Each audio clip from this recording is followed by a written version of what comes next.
नमस्कार प्यारे विद्यार्थियों, स्वागत है आप सभी का काइनेटिक्स क्लासेस की ऑनलाइन कोचिंग में। आज हम पढ़ेंगे कि किसी आवेश के संतुलन के लिए व्यंजक प्राप्त करना, यानी कि क्लास 12th की फिजिक्स में हमारा टॉपिक चल रहा था आवेश का संतुलन। तो हमने ये पढ़ लिया था कि सर दो आवेशों के पास में तीसरे आवेश को कहाँ रखा जाए कि वो आवेश संतुलन में रहे। हमने ये दो जो आवेश है वो सजातीय लेकर भी पढ़ लिया और दो आवेश हमने विजातीय लेकर के भी पढ़ लिया है कि उसकी स्थिति कहाँ होनी चाहिए। आज हम पढ़ेंगे कि कितनी दूरी पर रखा जाना चाहिए या क्या सूत्र उसके लिए उत्पन्न होता है। समझिए, जब दोनों आवेश क्या हैं, सजातीय हैं। आपको याद होगा पिछले वीडियो में मैंने आपको बता दिया था क्लियर करके कि अगर एक आवेश Q1 है और एक आवेश Q2 है, अगर ये दोनों क्या हैं, सजातीय है, भले आप इनको प्लस प्लस ले लीजिए, चाहो तो आप इनको माइनस माइनस ले लीजिए। दोनों आवेशों के बीच की दूरी क्या हो गई है, r। दोनों आवेशों के बीच की दूरी क्या है, r है। इन आवेशों के लिए तीसरा आवेश है Q3, कहाँ रखा जाए कि उसके ऊपर परिणामी बल का मान क्या रहे, 0 रहे या वो आवेश संतुलन में रहे। तो आप अच्छे से जान चुके हो कि सर उस तीसरे आवेश को हमें दोनों आवेशों के बीच में रखना पड़ता है। जरूरी नहीं है कि इनके मध्य में हो, वो कब है, वो कब मध्य में रखेंगे वो मैं आपको बताऊंगा। देखिए अभी मान लीजिए मैंने Q1 से उस आवेश को Q3 आवेश को x दूरी पर रख दिया है।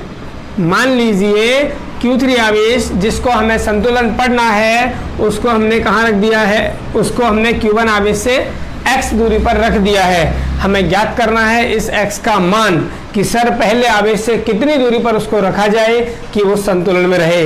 या मैं कहूँ कि दूसरे आवेश से उसकी दूरी क्या हो जाएगी, भाई Q1 और Q2 दोनों आवेशों के बीच की दूरी r है। Q1 से मैं उस तीसरे आवेश को जिसका मुझे संतुलन चेक करना है वो x दूरी पर रखा हुआ है, तो Q3 का Q2 से डिस्टेंस क्या होगा, तो सर ये टोटल r में से आप x को माइनस कर दीजिए, ये हो जाएगा आपका Q2 और Q3 के बीच का डिस्टेंस। क्लियर है आपको? बिल्कुल सर क्लियर है। अच्छा, इस स्थिति में आपने क्या देखा था, इस स्थिति में अच्छा देखिए A बिंदु मैंने इसको नाम दे दिया, इसको मैंने B नाम दे दिया और यहाँ जो बिंदु है इसको मैंने P नाम दे दिया। तो P बिंदु पर आपने क्या देखा था, तो P बिंदु पर आपने देखा था, देखिए ध्यान से कि ये P बिंदु है, इसके ऊपर हमने Q3 आवेश रखा हुआ है। बिल्कुल सर। तो Q1 ने Q3 के ऊपर बल लगाया था, बिल्कुल लगाया था। अगर मैं Q3 को पॉजिटिव लेकर के ही चल लेता हूँ तो Q1 जो है वो Q3 को क्या करेगा, प्रतिकर्षित करेगा। Q1 जो है वो Q3 को क्या करेगा, तो Q1 Q3 को प्रतिकर्षित करेगा इधर, यानी कि इधर करेगा। ठीक है, और वो बल क्या हो गया था आपका F31। तो ये बल आपका आ गया था क्या, F31। ठीक है सर। Q2 जो है वो पॉजिटिव है, Q3 भी आपका पॉजिटिव है, तो Q2 जो है वो Q3 पर बल लगाएगा और किधर लगाएगा सर, इधर लगाएगा, यानी कि वो लगाएगा P से A की तरफ। तो ये हमारे पास में बल हो गया और इसको हमने नाम दिया F32। क्या नाम दिया हमने इसको, F32, यानी कि फोर्स ऑन 3 ड्यू टू 2, और पहले वाले को नाम दिया हमने फोर्स ऑन 3 ड्यू टू 1। चलिए सर, ये हो गया। बिल्कुल सर। अब आप इनका परिमाण लिख दीजिए। तो A पर स्थित बिंदु A पर स्थित Q1 आवेश के कारण Q3 पर विद्युत बल, Q3 आवेश पर विद्युत बल कितना है, वो है आपका F31। क्या बल लग रहा है, F31 लग रहा है सर। अच्छा, कैसे निकालते हैं, तो दो आवेशों के बीच में आपको बल का फॉर्मूला पता होगा। अगर दो आवेश हैं Q1 Q2, दोनों के बीच की दूरी r है, तो इनके बीच में बल लगता है F बराबर K Q1 Q2 बटे में r²। तो इसी कूलम बल के आधार पर देखिए फोर्स लगेगा K एज इट इज।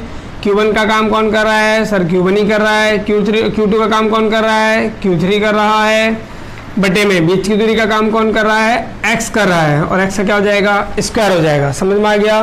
बिल्कुल आ गया सर। अच्छा, इसी प्रकार आप निकाल लीजिए, इसी प्रकार आप लिख दोगे B पर स्थित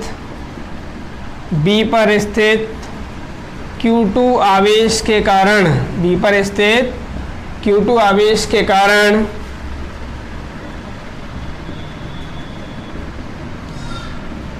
Q3 आवेश पर बल। बिल्कुल आराम से समझिए, कोई जल्दीबाजी नहीं है। कोई दिक्कत आए, समझ में नहीं आ रहा हो तो आप हमें कमेंट बॉक्स में बता सकते हो, ठीक है। कोशिश करेंगे आपको अच्छे से अच्छे आपके माइंड में क्लियर कर दें, हर एक बात को, हर एक प्रॉब्लम आपकी को सॉल्व कर सकें। तो देखिए, बी पर उपस्थित Q2 आवेश द्वारा Q3 पर कितना बल लगता है, तो वो भी हम लोग सर ऐसे निकाल लेंगे। F32 उसको हमने नाम दिया है बिल्कुल ऊपर। अच्छा, फॉर्मूला आपको मालूम ही है कि दो आवेशों के बीच में जो बल लगता है कूलम्ब बल, Q1 का काम कौन कर रहा है, मान लीजिए Q3 हो गया। Q2 का काम कौन कर रहा है, तो वो Q2 ही मान लिया। बीच की दूरी क्या है इनकी सर, r-x है, तो यहाँ हो जाएगा r-x का होल स्क्वायर। भाई दोनों आवेशों के बीच की दूरी तो काम में लोगे जिनके बीच में बल लगा रहे हो, तो Q3 और Q2 के बीच में बल लग रहा है F32, तो उसके लिए दूरी क्या लोगे आप, r-x, और उसका क्या हो जाएगा, होल स्क्वायर हो जाएगा। अगर मैं इसके ऊपर नेट फोर्स निकालूंगा तो आपको मालूम है कि नेट फोर्स अगर निकलेगा बिंदु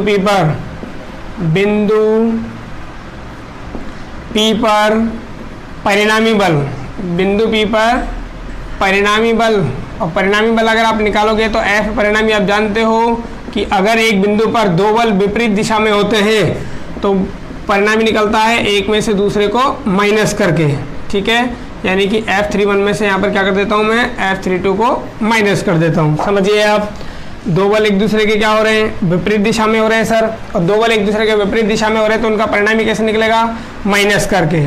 अब हमें निकालना है इस आवेश का संतुलन। हमें क्या पढ़ना है, इस आवेश का संतुलन पढ़ना है सर। तो आवेश Q3 आवेश के संतुलन की स्थिति के लिए, Q3 जो आवेश है उसका संतुलन पढ़ना है। Q3 आवेश के संतुलन के लिए, संतुलन बोल दीजिए इसको, या आप साम्य अवस्था बोल सकते हो, के संतुलन के लिए यानी इक्विलिब्रियम के लिए क्या कंपलसरी है कि सर इसके ऊपर F नेट जो है, या मैं कहूँ F परिणामी जो है, परिणामी लिख दीजिए या आप F नेट लिख दीजिए, इसका मान क्या होना चाहिए, 0 होना चाहिए। Q3 आवेश के संतुलन के लिए क्या जरूरी है, Q3 आवेश के संतुलन के लिए जरूरी है सर कि इसके ऊपर परिणामी बल का मान कितना रहे, 0। तो F परिणामी का मान अगर मैं 0 रख दूंगा तो यहाँ से हो जाएगा F31 माइनस का F32। आप देखोगे F32 को इधर उठा के लाऊंगा तो क्या हो जाएगा, F32 बराबर F31। तो आप देख रहे हो, ये वही बात हो गई जो मैंने आपको पिछले वीडियो में बताई थी कि Q3 आवेश कब आपका संतुलन में रहेगा, जब उस पर परिणामी बल का मान 0 रहेगा।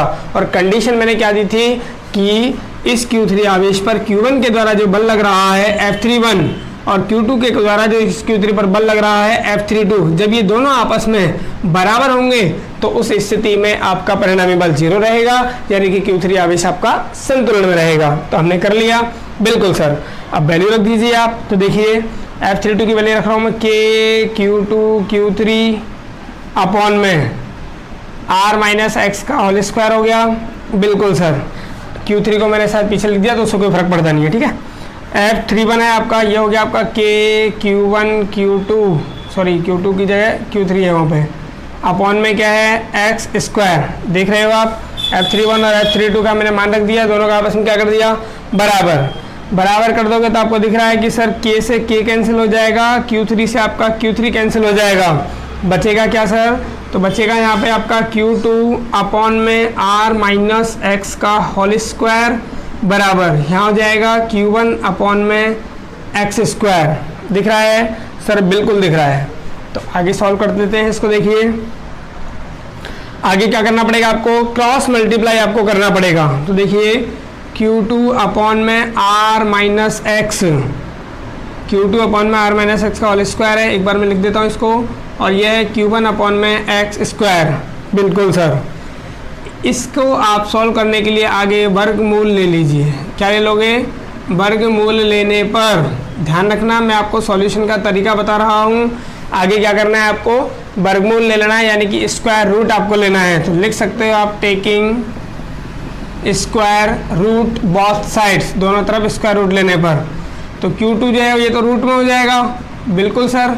और यहाँ से इसका जब मैं वर्गमूल लूँगा तो स्क्वायर हट जाएगा, ये हो जाएगा only r minus x equal to में Q1 भी किस में हो जाएगा सर, रूट में हो जाएगा, अपॉन में क्या आ जाएगा x, उसका भी स्क्वायर हट जाएगा। वर्गमूल लूँगा, स्क्वायर रूट लूँगा तो जिनके ऊपर स्क्वायर है वो हट जाएगा और जिनके पास नहीं है वो रूट में आ जाएंगे। ठीक है, बिल्कुल सर। यहाँ से आप इनका क्रॉस मल्टीप्लाई कीजिए, तो अगर मैं यहाँ पे देखिए x को इधर मल्टीप्लाई करता हूँ तो ये हो जाएगा अंडर रूट में Q2 और बाहर रहेगा आपका x इक्वल टू r को अगर मैं इधर मल्टीप्लाई करता हूँ तो ये आएगा सर अंडर रूट में Q1 into r minus under root में Q1 इंटू x क्या है, रूट से बाहर है।